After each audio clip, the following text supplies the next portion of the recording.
এই লক্ষ্যে আমাদের লক্ষ্য হচ্ছে, আমাদের কমিটমেন্ট হচ্ছে, জাতির প্রতি প্রতিশ্রুতি হচ্ছে একটা free, fair and credible election জাতিকে উপহার দেওয়া, যেটা একদিন জাতি বঞ্চিত হয়েছে। আমি তো প্রায় বলে থাকি ওই যে আমাদের যারা বঞ্চিত কর্মকর্তারা যাচ্ছে এস্টাবলিশমেন্টে, সংস্থাপন মন্ত্রণালয়, জনপ্রশাসন মন্ত্রণালয়ে অনেকে আন্দোলন করছে, তাদের দাবি দেওয়া, তাদের বঞ্চনার তথ্য তুলে ধরছে। তা আমাদের 18 কোটি মানুষ বঞ্চিত মানুষ কোথায় যাবে? ওরা তো বঞ্চিত, ভোটের অধিকার থেকে বঞ্চিত 18 কোটি মানুষ। এরা তো জনপ্রশাসন মন্ত্রণালয়ে গিয়ে যাওয়ার তো কোনো উপায় নেই তাদের, তারা আসবে আমাদের কাছে। 18 কোটি মানুষ যে বঞ্চিত, এই তাদের এই বঞ্চনার দুঃখ তারা বলার জন্য আছে, আমরা আছি। তা আমরা দায়িত্ব নিয়েছি ইনশাল্লাহ তাদের বঞ্চনা যাতে আমরা ঘুষাইতে পারি। তারা যে বঞ্চিত হয়েছে এতদিন, সেটা সেই ভোটের অধিকার থেকে বঞ্চিত হয়েছে, সেটা আমরা ঘুষাতে চাই। তাদের এই বঞ্চনার যে কষ্ট, সেটা আমরা দূর করতে চাই এবং আমরা আমাদের কমিটমেন্টে অটল আছি। তো আমরা আপনাদের সহযোগিতা চাইব, বিশেষ করে আমাদের যে কর্মকর্তা আছেন, যারা এই যে আজকে পার্টিসিপেন্ট হিসেবে আসছেন, ইভেন ট্রেনার হিসেবে আসছেন, তাদের একটা অত্যন্ত গুরু দায়িত্ব পড়েছে। শুধু আমাদের একার কমিশনের উপরে নয়, আমরা 4-5 জন মিলে তো আর সব কিছু ডেলিভার করতে পারবো না। আমরা হোয়াট এভার উই ডু, এটা থ্রু ইউ, আপনাদের মাধ্যমেই আমাদের এটা করতে হবে। তো আজকে তো ট্রেনিং অফ ট্রেনার্স, একটা there is a subtle difference between teaching and training. এটা কিন্তু মনে রাখতে হবে আমাদের, মানে শিক্ষকতা এবং ট্রেনিংয়ের মধ্যে একটু ডিফারেন্স আছে। টিচিংটা হচ্ছে মোটামুটিভাবে এটা একাডেমিক টাইপ, শাস্ত্রীয় টেক্সট বুক পড়ে টরে কিছুটা হয়তো প্র্যাকটিক্যাল করে, কিন্তু মোটামুটিভাবে টেক্সট বুক নির্ভর হচ্ছে যে শিক্ষকতা। আর ট্রেনিংটা হচ্ছে একদম প্রায়োগিক, হাতে কলমে শিখিয়ে দেওয়া, কাজটা কীভাবে করবেন, প্রফেশনাল এক্সেলেন্স যেটা, সেটা অর্জন করা, সেটাই হচ্ছে ট্রেনিং। এটা শুধু শাস্ত্রীয় জ্ঞান দিয়ে কিন্তু এটা হয় না। আমরা প্রফেশনাল ওয়েতে কাজটা করব। প্রফেশনালের হওয়ার 3টা শর্ত আমি যতটুকু দেখেছি। প্রফেশনাল, কেউ যদি বলে যে আমি পেশাদার, আমি প্রফেশনাল, এটা মানিটা কি, অর্থটা কী? প্রফেশনাল মানে হচ্ছে নাম্বার 1 হচ্ছে আপনার একাডেমিক নলেজ থাকতে হবে। যে সাবজেক্টটা আপনি ডিল করছেন, যেটা আপনি কাজ করবেন, সে সম্পর্কে আপনার একটা academic knowledge is a must, প্রফেশনালের first requirement. Second requirement is আপনার ইউ মাস্ট হ্যাভ এক্সপিরিয়েন্স। যে আপনার যেটা একজন ডাক্তার ফর এক্সাম্পল, ওই যে আমি আর একটা মিটিংয়ে জানি কোথায় বলেছিলাম, এটা অ্যানাটমি, ফিজিওলজি, তারপরে মেডিসিন, ফার্মাকোলজি, এগুলো পড়তে হবে আপনাকে। তাই ডাক্তার হতে গেলে মিনিমাম। দেন আপনি ইন্টার্নি হলেন, চাকরি বাকরি করলেন, ডাক্তারি করলেন, করে এটা অভিজ্ঞতা অর্জন করলেন। তো প্রফেশনালের এই দ্বিতীয় গুণটা লাগবে, অভিজ্ঞতা লাগবে, প্র্যাকটিক্যাল কাজ করার একটা অভিজ্ঞতা লাগবে। থার্ড যেটা মোস্ট ইম্পর্ট্যান্ট, এথিক্যাল স্ট্যান্ডার্ড।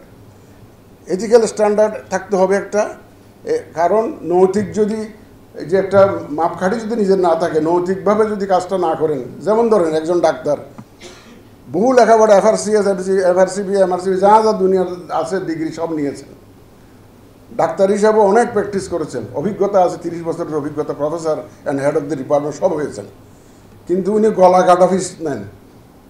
উনি বিশাল অঙ্ক ছাড়া কোনো রুগী দেখেন না। তার মানে ওনার এথিক্যাল স্ট্যান্ডার্ডটা মিট করে না। He is not a professional. যতই টেক্সট বুক নলেজ থাকুক, যতই অভিজ্ঞতা থাকুক, নৈতিক মানটা যদি না থাকে, তাকে আমরা প্রফেশনাল বলবো না। এই 3টা মিনিমাম রিকোয়ারমেন্ট থাকলে একজনকে প্রফেশনাল বলা যায়, পেশাদার বলা যায়। আমরা আশা করব যে আমাদের অফিসাররা এই 3টা ক্রাইটেরিয়া মিট করেই কাজ করবেন এটা, এবং আমাদের এটা কিন্তু আপনাদের কাছ থেকে চাওয়া।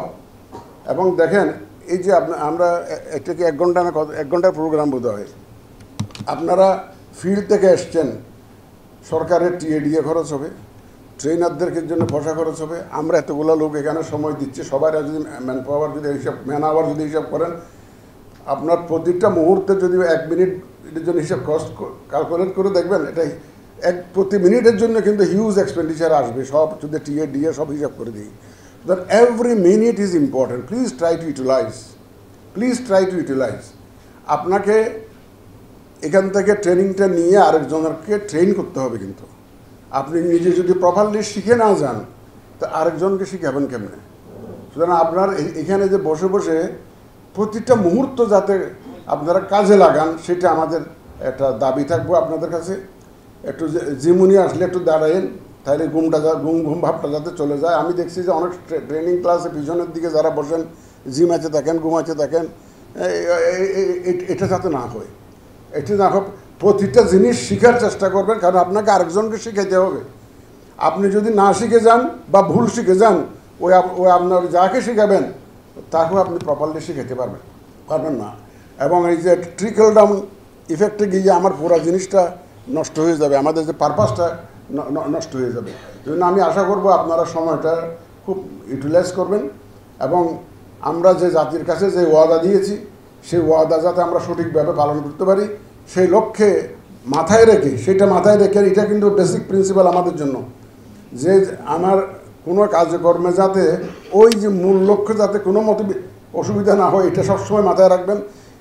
আপনারা তো ওই যে ইনফরমেশন কালেক্ট করে আপনার দায়িত্ব শেষ না, শেষ পর্যন্ত কাজ আছে। তো ফাইনাল ডেলিভারি যেটা দিব আমরা প্রোডাক্ট, ফাইনাল লক্ষ্য তো একটা ক্রেডিবল সুষ্ঠু ফেয়ার ইলেকশন, সেই পর্যন্ত আপনাদেরকে তো যেতে হবে। It's a marathon race, beginning from today up to the delivery of the result, marathon race.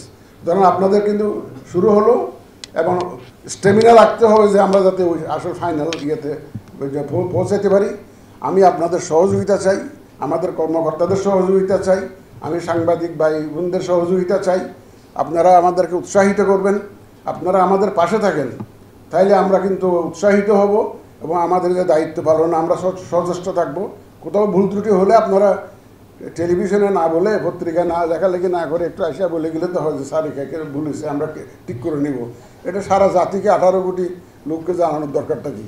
কারণ আমরা তো কারেক্ট করতে রাজি, we are agreeable to correct our mistakes.